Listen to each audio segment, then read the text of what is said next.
Olá, iremos apresentar o trabalho da previsão de valores de mercado. O grupo é composto pelo Gabriel Fialho, Leonardo Bering, Mariano Fernandes e o Natan Ventura. Pode passar. Então, nossa motivação. O mercado de transferências no futebol ele movimenta bilhões de reais todos os anos. Além disso, ele é de extrema importância para todos os clubes, porque é nele que compras e vendas de jogadores são feitas.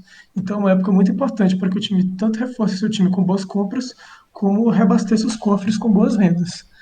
Então, visando atender essa coisa tão importante que é o mercado de transferência, nós propomos um modelo para prever o valor de mercado do jogador. Ele seria útil como uma boa base para compras e vendas, além de identificar jogadores bem valorizados. Outros benefícios seriam contratar jogadores abaixo do valor previsto e vender jogadores por bons preços. Então, a definição do problema que iremos abordar. Nós iremos fazer uma previsão do valor de mercado e venda de jogadores de futebol. Para isso, utilizaremos de técnicas de ciência de dados. Iremos desenvolver um modelo preditivo que seja confiável e preciso. Para isso, iremos analisar variáveis que são relevantes, que são estatísticas individuais de jogadores, histórico de transferências e seu desempenho esportivo. Com isso, esperamos fornecer insights valiosos para os clubes, agentes e investidores no mercado de transferências, para que podemos melhorar a eficiência e a redução de risco nas negociações de jogadores. Então, a metodologia que nós iremos utilizar. Primeiramente, nós fizemos a coleta de dados através do web scraping no Transfer Market, que através dele pegamos os valores que os jogadores foram vendidos, e para pegar as estatísticas individuais dos jogadores, através das temporadas de 17, 18 até 22, 23, utilizamos o Soccer Data para pegar esses dados do FBref. Feito isso, fizemos uma análise exploratória para termos nossos primeiros insights e ver como cada atributo se comporta.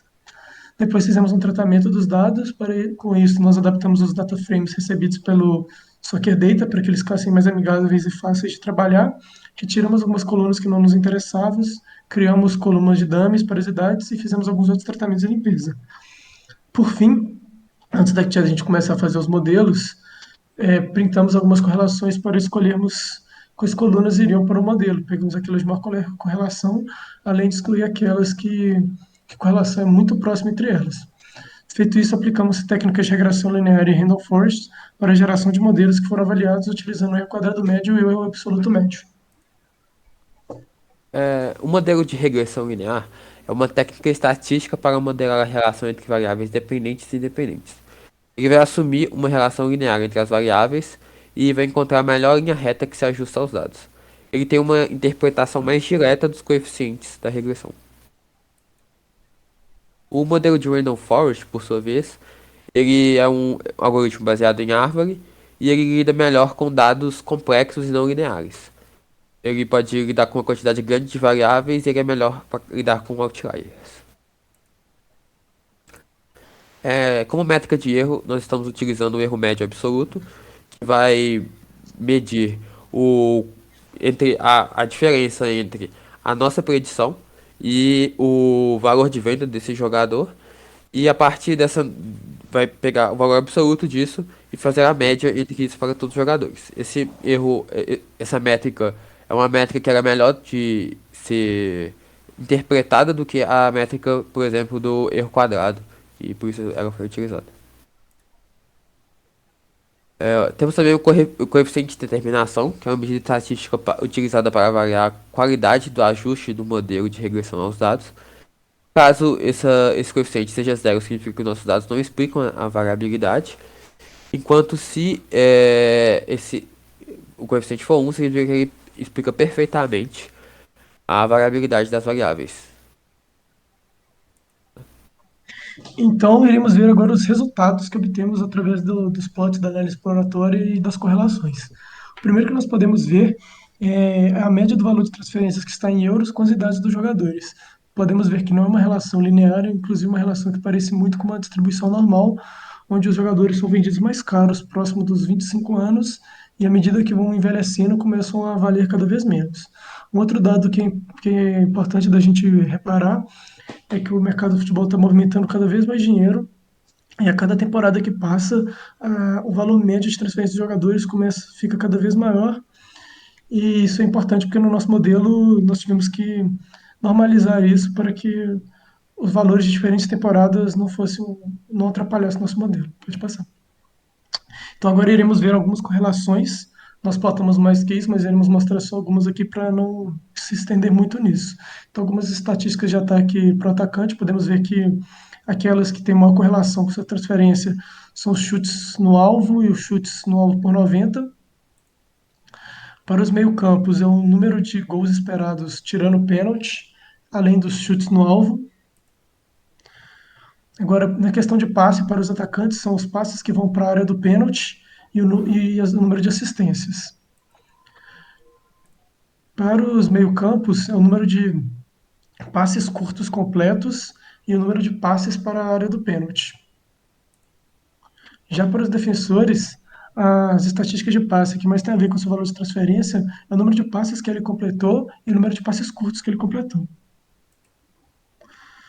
Agora, de posse de bola para os atacantes, o número de toques que ele dá na área do pênalti e o número de bolas que ele traz para a área do pênalti são aquelas que têm mais relação com sua taxa de transferência. Então, como conclusão, as estatísticas que mais influenciaram os valores de mercado do jogador variam de acordo com a posição. Até por isso que nós fizemos um modelo diferente para cada uma das posições.